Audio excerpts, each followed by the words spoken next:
Okay, go ahead and push the red button. Okay, this is going to be a short video on how to repair the click, click, click noise on your Kenmore, or in my case, a Whirlpool top load washing machine. What was happening was the washing machine would work fine until it started to go into the drain or the rinse cycle and start to spin. And when it started to spin, it was making a click, click, click, click, click noise. So I looked at a couple of videos on YouTube. There was nothing really specific on what was causing that noise. So here's what I found out. Now, I'm not going to go through this long process. Just go to other videos if you want to find out how to get your transmission out, which is very simple.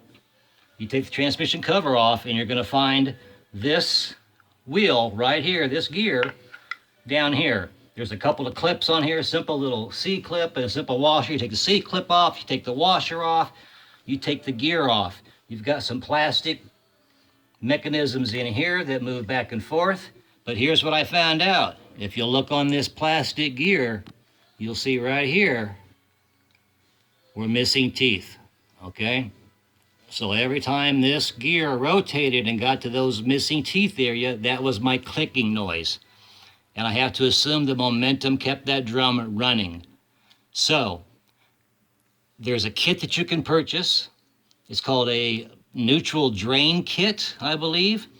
And it comes with the gear and these plastic devices down here. And I think it's going to be as simple as that.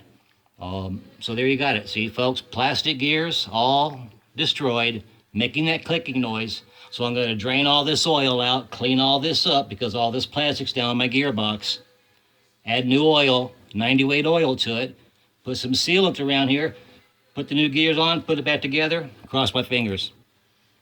Hope this helps. Have a great day.